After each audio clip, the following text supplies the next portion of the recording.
কংগ্রেস সম্পত্তি নিয়ে কিছু প্রশ্ন তুলেছিল, অভিযোগ তুলেছিল। সেই অভিযোগের জবাব এবার রাজ্যের মুখ্য নির্বাচনী আধিকারিকের দফতর দিয়েছে।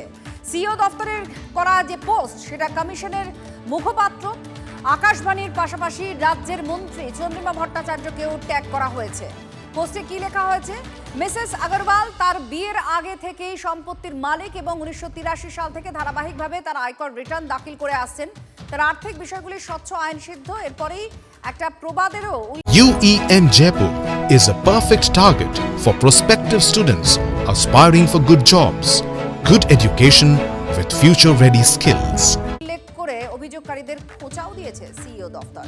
আমাদের সঙ্গে শ্রাবন্তী আমাদের প্রতিনিধি রয়েছেন, একটু বিস্তারিতভাবে জানতে চাইবো। শ্রাবন্তী, ঠিক এই জবাব দিয়েছে নির্বাচন কমিশন, এটা এক অংশ যেমন খুব স্বাভাবিকভাবেই এটা জবাব হয়তো নির্বাচন কমিশন দিতই, কিন্তু এই খোঁচাটা কেন, ঠিক কি বলা হচ্ছে? দেখো, যেরকম ভাবে উত্তরেই স্পষ্ট করে দেওয়া হয়েছে যে মিসেস আগরওয়াল সিইওর স্ত্রী, তিনি আয়কর রিটার্ন দিয়েছেন। তাদের বিরুদ্ধে যে অভিযোগগুলো উঠেছে সেগুলি নস্যাৎ করা হয়েছে এই টুইটের মাধ্যমে। এবং এই প্রথম নয়, এর আগেও আমরা দেখেছি যে সিইও মনোজ আগরওয়ালকে ব্যক্তিগতভাবে আক্রমণ করা হয়েছে তৃণমূল কংগ্রেসের পক্ষ থেকে। এখন বিশিষ্ট মহলের প্রশ্ন একটাই, যে যখন একজন রাজ্যের সিইও কে নির্বাচন করা হয় তখন সাধারণভাবে রাজ্য সরকারের অনুমতি নেওয়া হয়। তার বিরুদ্ধে যাবতীয় সিবিআই এর যে তদন্ত সাপেক্ষ বিষয়গুলি রয়েছে সেগুলি জানার পরই রাজ্য সরকার সেই অনুমতি দিয়েছিল। তাহলে তারপরে এই ধরনের প্রশ্ন কেন? কোথাও গিয়ে কি এসআইআর এর যে বিষয়টা ছিল, সেই এসআইআর শেষ হয়ে যাওয়ার পরে তৃণমূল কংগ্রেস ব্যক্তিগতভাবে এই আক্রমণ বেছে নিয়েছে? আর ঠিক সেই জন্যই এই পাল্টা টুইট করা হয়েছে যে কোনোভাবেই সিইও দপ্তরও বসে থাকবে না। এই ধরনের যদি আক্রমণ করা হয় তাহলে তার জবাব টুইটের মাধ্যমে স্পষ্টভাবে দেওয়া হবে বলেই সিদ্ধান্ত নিয়েছে নির্বাচন কমিশন। আপনারা শুনছিলেন আমাদের প্রতিনিধি শ্রাবন্তী জানাচ্ছিল, এবং আপনাদের একটু জানাই যে ঠিক কি মূলত অভিযোগ করা হয়েছিল। মনোজ আগরওয়াল সিইও, তার উদ্দেশ্যে চন্দ্রিমা লিখেছিলেন, মনোজ আগরওয়াল আধিকারিকদের লক্ষণ রেখা মনে করিয়েছেন এবং সার্ভিস রুল বুক সম্পর্কে নানা কথা বলেছেন, কিন্তু কোথায় তার নৈতিকতা থাকে যখন তার স্ত্রী আর শ্বশুরের বিরুদ্ধে সিবিআই চার্জশিটে অবৈধ সম্পত্তি এবং 30টি ব্যাংক অ্যাকাউন্টের উল্লেখ রয়ে যায়। এরপরেই এই নিয়ে একের পর এক পোস্ট করেছেন তৃণমূল মুখপাত্র দেবাংশু ভট্টাচার্য, সুদীপ রাহারা। সেই অভিযোগ উড়িয়েই পাল্টা সরব হয়েছে সিইও দফতর। বদনামের চেষ্টা, সত্যের জয় হবে, পোস্ট করেছেন সিইও। এবং এই মূল জায়গাটা উঠে আসে যখন রাজ্যের সিইও মনোজ আগরওয়াল এবং তার স্ত্রী, অর্থাৎ একদম ব্যক্তিগত স্তরে গিয়ে একের পর এক অভিযোগ তৃণমূলের তরফ থেকে করা হচ্ছিল। মনোজ আগরওয়াল আধিকারিকদের লক্ষণ রেখা মনে করিয়েছেন এবং সার্ভিস রুল বুক সম্পর্কে নানা কথা বলেছেন বলে অভিযোগ করেন মন্ত্রী চন্দ্রিমা ভট্টাচার্য। কিন্তু কোথায় তার নৈতিকতা থাকে এই প্রশ্ন তুলেছেন, এবং সেই প্রসঙ্গ বলছেন যখন তার স্ত্রী এবং শ্বশুরের বিরুদ্ধে সিবিআই চার্জশিটে অবৈধ সম্পত্তি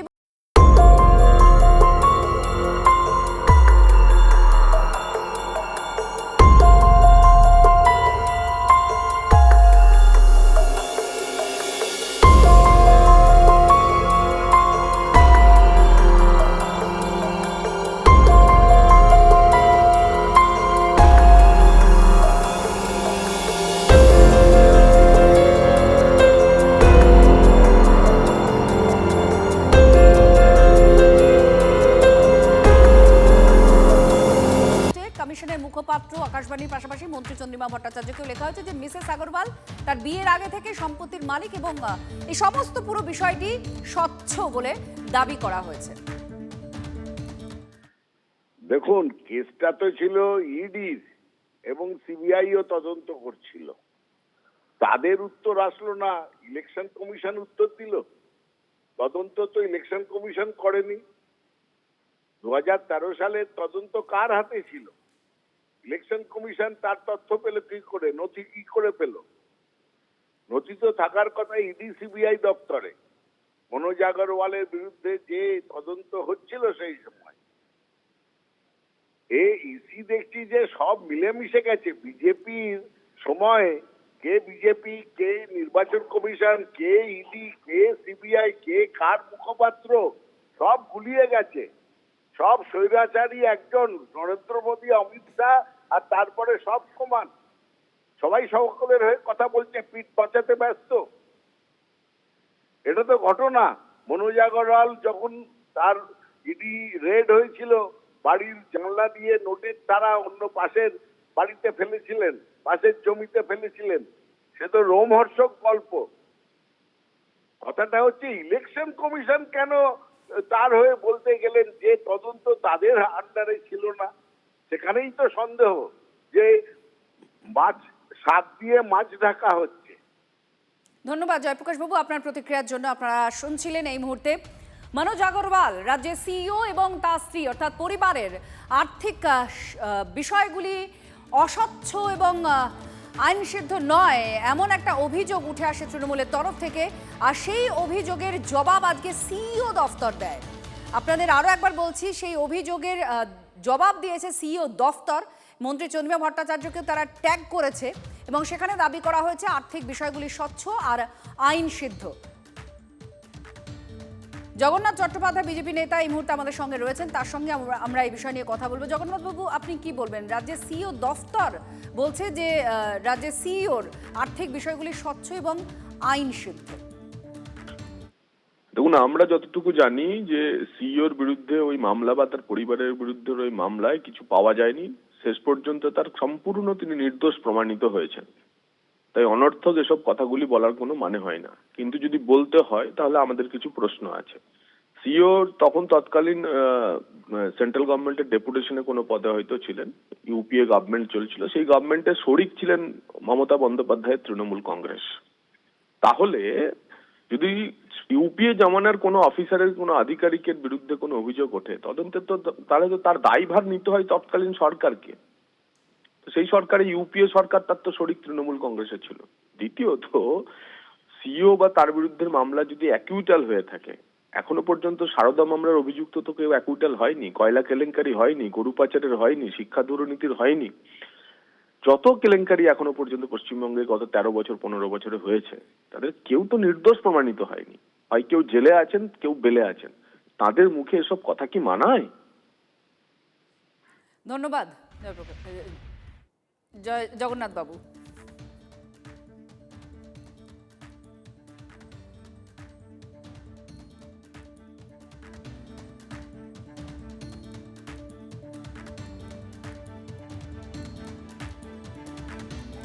ষাট লক্ষের বেশি নাম এখনো বিচারাধীন। এই গাফিলতি কার? কমিশনের নজরে এইআরও এবং ইআরওদের ভূমিকা। সূত্রের খবর, শুনানিতে নথি দিলেও আপলোডই করা হয়নি এমন অফিসারদের চিহ্নিত করে নির্বাচন সদনের রিপোর্ট পাঠিয়েছে সিইও দফতর। তাহলে এই চিহ্নিত অফিসারদের বিরুদ্ধে কি ব্যবস্থা নেওয়া হবে? এখনো সিদ্ধান্ত জানায়নি জাতীয় নির্বাচন commission. I am starting my dharna from after Dole 6th. Give me the moral support.